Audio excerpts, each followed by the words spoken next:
तो सभी प्यारे छात्रों का कक्षा 10वीं गणित में स्वागत है और आज हम प्रश्नावली 1.1 का बहुत ही महत्वपूर्ण प्रश्न करने वाले हैं।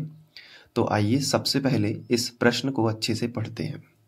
इसमें दिया गया है, दर्शाइए कि कोई भी धनात्मक विषम पूर्णांक 6q+1 या 6q+3 या 6q+5 के रूप का होता है जहाँ q कोई पूर्णांक है।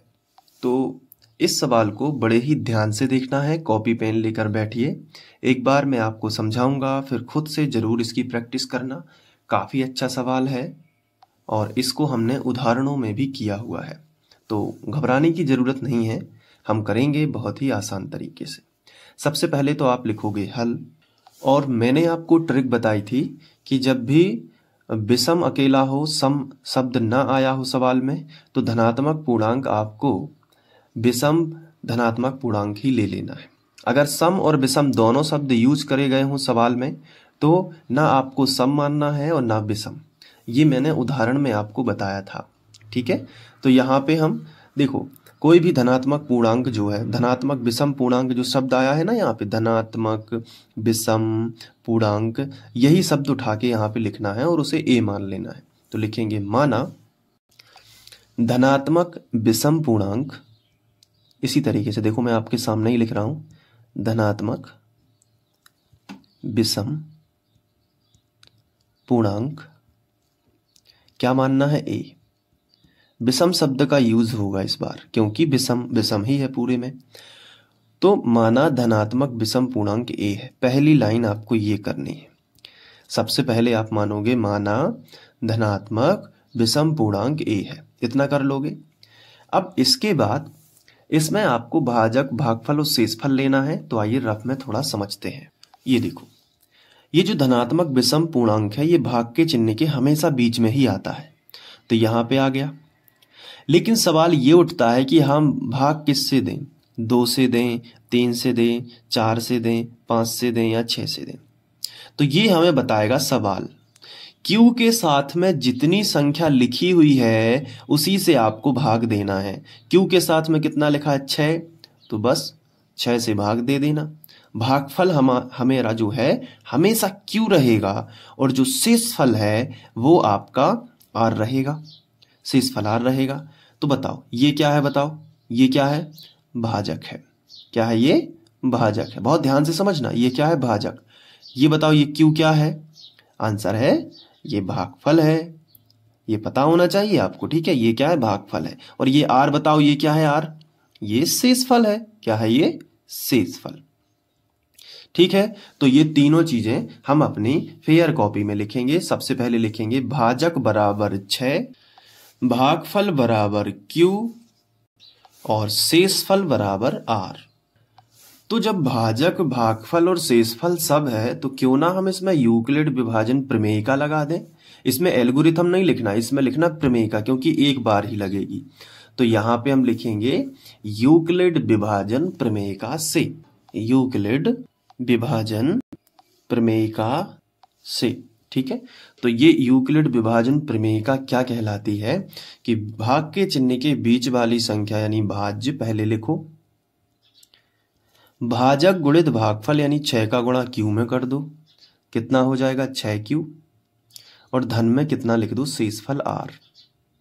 ये आपका यूक्लिड विभाजन प्रमेयिका लग गई। जैसे ही यूक्लिड विभाजन प्रमेयिका लगा दो, फिर R के संभव मान देखो, R के कौन कौन से मान संभव है।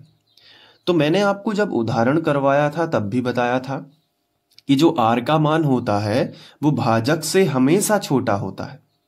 तो अब ये बताओ कि R भाजक कितना है, 6 है, तो R का मान क्या क्या होगा, 0 से स्टार्ट होगा 5 तक जाएगा, 0, या R का मान हो सकता है 1 या फिर 2 या फिर 3 या फिर 4 या फिर 5। 6 नहीं हो सकता, क्योंकि 6 हो गया तो एक बार भाग चला जाएगा, इसलिए 6 नहीं हो सकता। तो ये R के संभव मान है।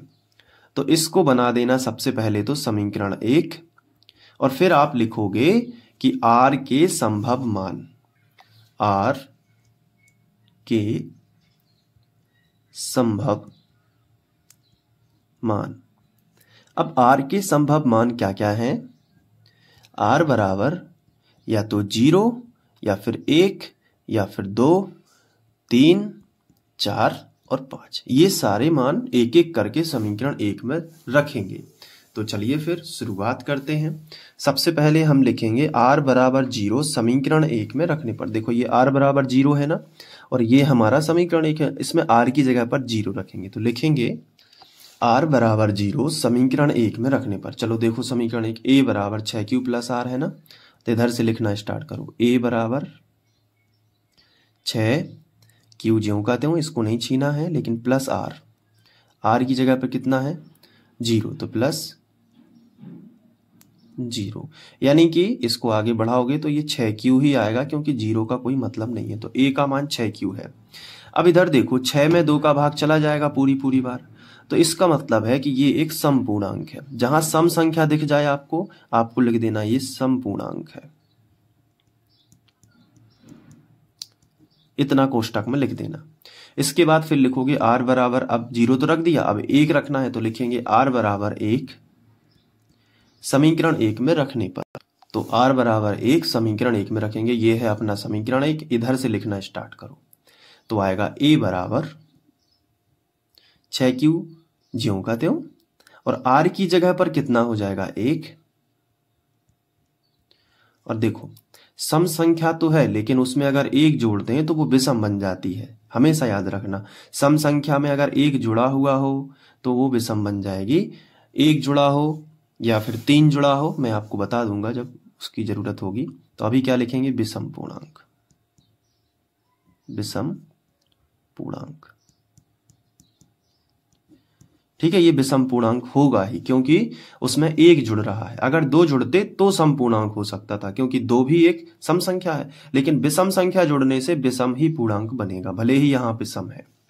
अब r बराबर 1 रख गया, अब r बराबर 2 रखेंगे इसमें, तो a का मान आएगा। तो इधर लिखेंगे r बराबर 2 समीकरण 1 में रखने पर।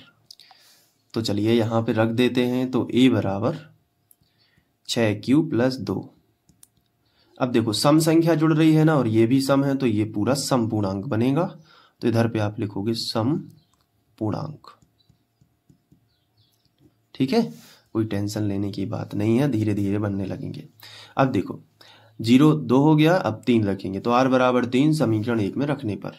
तो देखो फिर समीकरण 1 कहाँ पे है अपना, ये देखो a बराबर 6q प्लस r की जगह पे 3 आ जाएगा। तो बस वैसे ही करते जाना, आप खुद कर सकते हो। a बराबर 6q प्लस 3। अब देखो 3 एक विषम संख्या है, इसलिए पूरा विषम पूर्णांक हो जाएगा। तो इधर पे आप लिख देना विषम पूर्णांक। ठीक है, इन सवालों को कई अलग अलग टीचर अलग अलग तरीके से करवाते हैं, लेकिन सबका मीनिंग सेम ही है, ये सम विषम बताने की चीज है। अब r बराबर 4 रखेंगे, तो पूरा समीकरण 1 में लिखेंगे r बराबर 4 समीकरण 1 में रखने पर। तो r बराबर 4 रखेंगे, तो इधर देखो a बराबर 6q प्लस r है ना, r की जगह पे बस 4 आ जाएगा। तो इधर आ जाएगा a बराबर 6q प्लस 4। 4 भी एक सम संख्या है और 6 भी एक सम संख्या है, तो पूरा बनेगा समपूर्णांक। ठीक है, ये बनेगा अपना समपूर्णांक। इसके बाद r बराबर अब 5 रखना है समीकरण 1 में।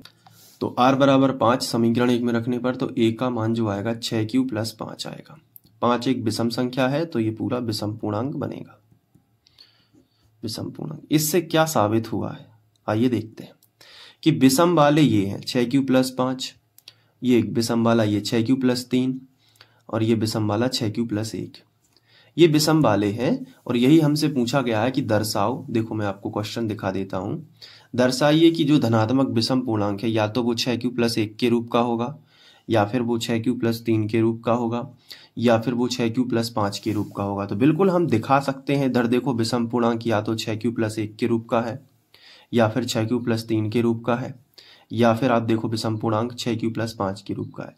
बाकी सम पूर्णांक कितने रूप के, अगर आपको बदल दिया जाए, क्वेश्चन ऐसे पूछ लिया जाए कि दर्शाइए कि सम पूर्णांक 6q प्लस 2 और 6q प्लस 4 या 6q प्लस नहीं 2 बस होंगे, 6q प्लस 2 और 6q प्लस 4 के रूप का है, तो वो भी आप दिखा सकते हो, क्योंकि करना यही है। बस ये समपूर्णांक है, तो समपूर्णांक वाला फोकस करेंगे, तो बस ये सिद्ध हो जाता है। तो अतः हम लिख सकते हैं, यहाँ पे एक लैंग्वेज आप अगर लिखना चाहो तो लिख सकते हो कि अतः जो विषम पूर्णांक होते हैं ना, अतः विषम पूर्णांक वो आपके या तो 6q प्लस 1 के रूप के हो रहे हैं, देखो विषम वाला एक 6q+1 का रूप का है, या फिर 6q+3 के रूप के हो रहे हैं, या फिर 6q+5 के रूप का भी हो रहा है, 6q+5 के रूप के हैं। और यही आपने सिद्ध करके दिखा दिया, क्योंकि दर्शाइए, जब भी क्वेश्चन में दर्शाइए शब्द यूज होता है, इसका मतलब हमें करके दिखाना है, सिद्ध करना है। तो आप यहाँ पे सिद्ध भाषा लिखोगे, या फिर आप हैंस प्रूव्ड भी लिख सकते हो। चलिए अब आप इसको नोट करिए, नोट करने की बारी आ चुकी है। पूरा फेयर में लिख लीजिए और एक बार खुद से जरूर प्रैक्टिस करना, ठीक है। तो यहाँ से पहला स्क्रीनशॉट आप यहाँ पे ले, या फिर वीडियो को पॉज कर लेना। इसके बाद फिर आप यहाँ से, इसके बाद फिर यहाँ पे नोट्स बनाते जाना। डिस्क्रिप्शन जरूर चेक किया करो, यदि नहीं बनता है तो किसी सीनियर से पूछ लो, डिस्क्रिप्शन में प्लेलिस्ट मिल जाएगी, ठीक है। तो प्लेलिस्ट से आप पूरा पढ़ सकते हो, या फिर डायरेक्ट सर्च करेंगे class 10th maths by free online coaching तो आ जाएगा, ठीक है। तो आप मिलते हैं नेक्स्ट वीडियो लेक्चर में। Thank you.